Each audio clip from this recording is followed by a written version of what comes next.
I think in terms of what Queen's Voice Lab can offer to the world or to our broader communities, is still something that we're going to have to try and figure out. I think the focus for me has been to see if there is something that Vital Opera can offer our artistic colleagues, right? And that's the first and biggest point to my mind, is to think of our community of artists and to determine whether or not there's some way that we can serve them in our capacity as an opera company.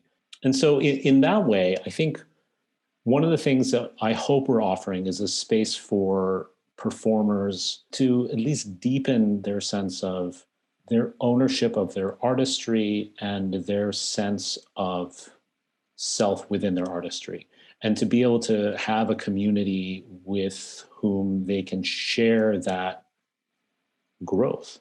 I think one of the challenges that we have in our industry is that we're so often driven by our next contract or the role that we have to learn and the music that we have to sing and the next gig and the next concert and the next piece that we're debuting or what have you.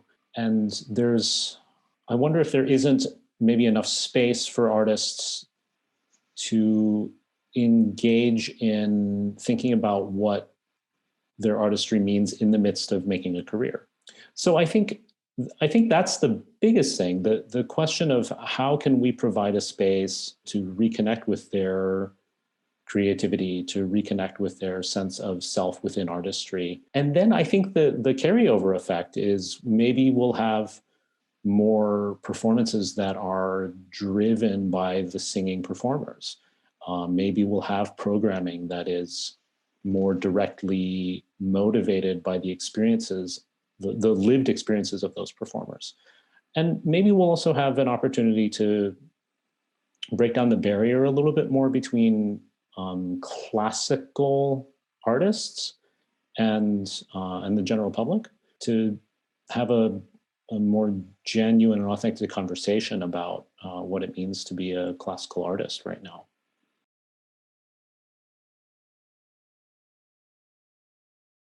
So I think one of the challenges, of course, is there's a power dynamic, first of all. I think I can't claim any revolutionary solution to that.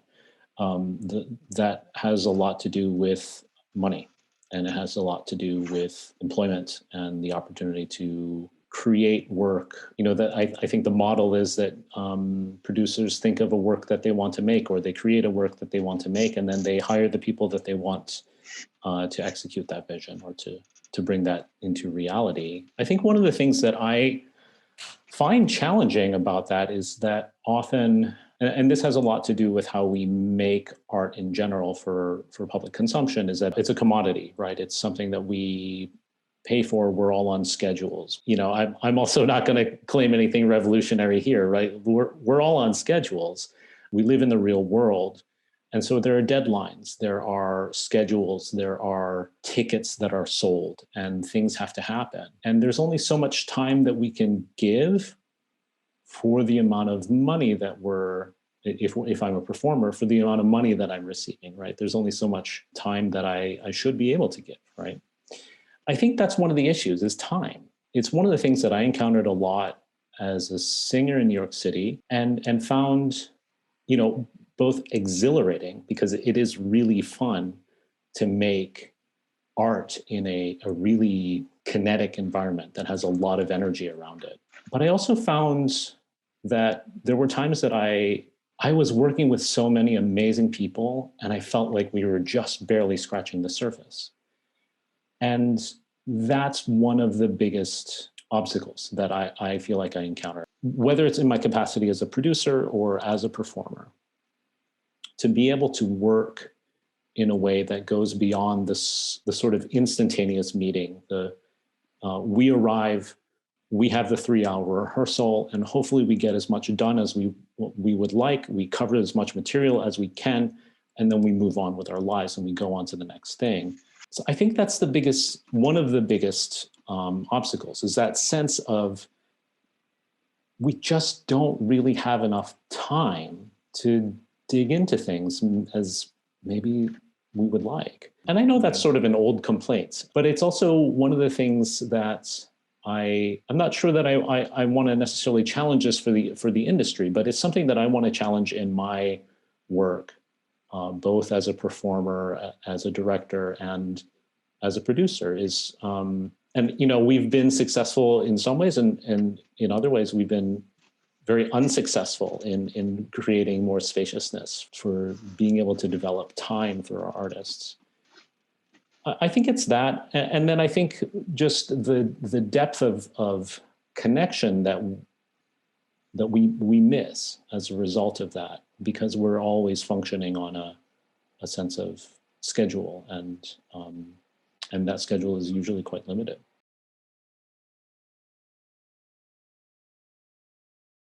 I think the thing that I most look for as an artist, and probably as a producer as well, and maybe this is a little cheesy because it's in the tagline of the opera company, but it is the opportunity to create connection.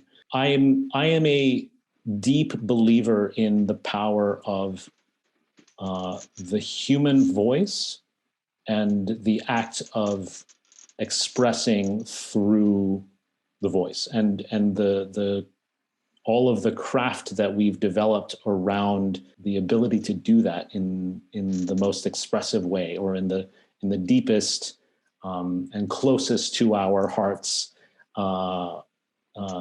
way. I'm not saying that very well right now, but so for me, the thing that I really am driven by and so attracted to in our art form, or in many other vocal and music theater art forms, is the depiction of human experience in a lyric form.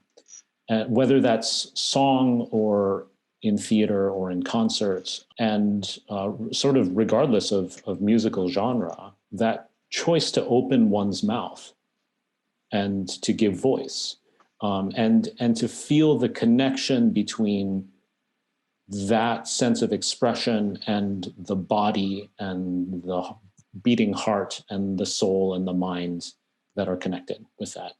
So that sense of integration, and the way that the voice can be integrated with the body and with our emotion and with our intellect, that's, I think, what I'm most driven by. And especially from an audience perspective, to provide a space where it's possible to be moved by that, and for that to mean something. Because often that's a fleeting thing, and that's okay. But to be able to acknowledge that moments of connecting to what I hear, and getting goosebumps, or feeling something, almost physical, not almost, but physical in the chest, or to be moved to tears, or to move to shout yourself, or to give voice yourself. That sense of connection is something that is real, and has to do with our ability to empathize with the experience of other people.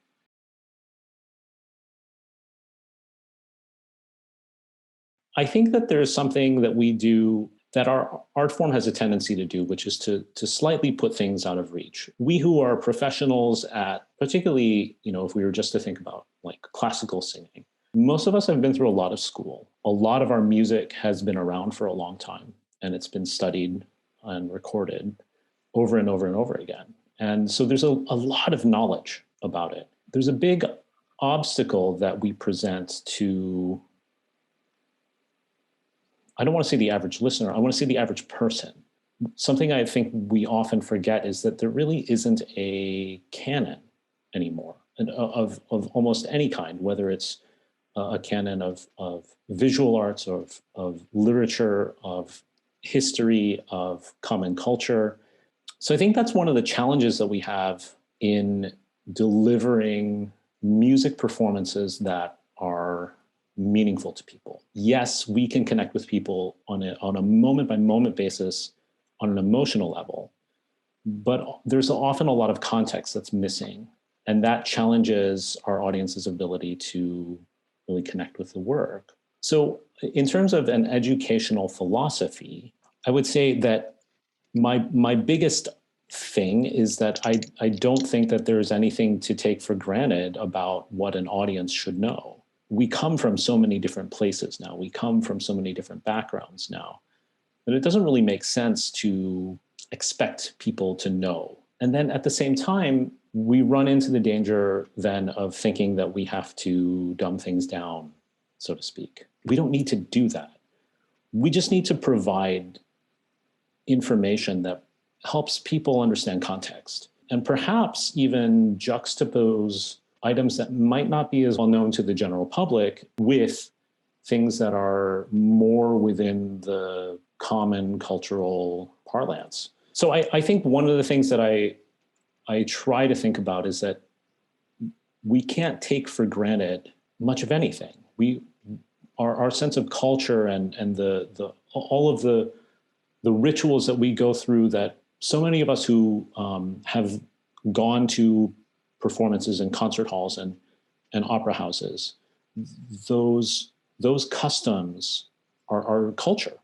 And if we don't recognize that people who are new to those kinds of spaces, who maybe have not felt welcome in those spaces and have not had the opportunity or have been turned off by the sense of culture that surrounds all of that, if we don't recognize that that is a separate culture and invite people into it, or find a way to even slightly change that culture to be more accommodating of people who are not necessarily feeling very welcome in general in those spaces, then I think we'll lose our ability to connect to people on an everyday basis. I don't necessarily think that classical singing is for everybody. And I'm not certainly one of those people who thinks, well, we just really need to get them in the door and they'll fall in love with opera. I hope that if somebody hasn't really encountered opera in an authentic way, that what I and my colleagues would hope to do is to bring them an authentic experience that they have enough context to connect to.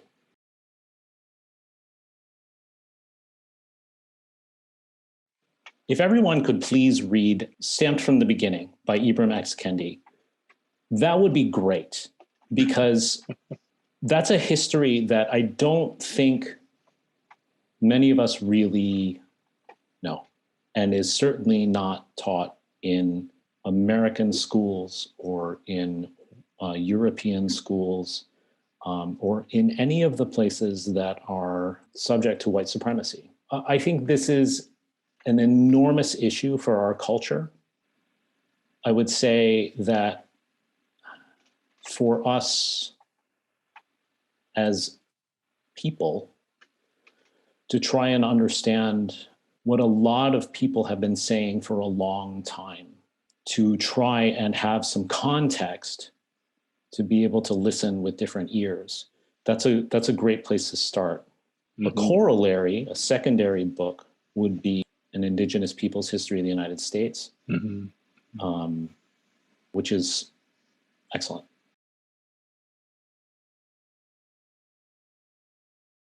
You know, I have to say this. This is attached to my obsession with food, and particularly with Japanese food. But one of my favorite movies ever is Tampopo, which is it's a noodle western. It is about ramen and food and the love of food, and it is just the best. I love it.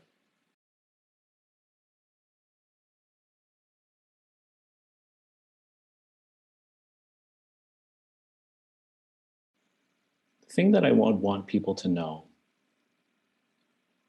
is that everyone here is their people.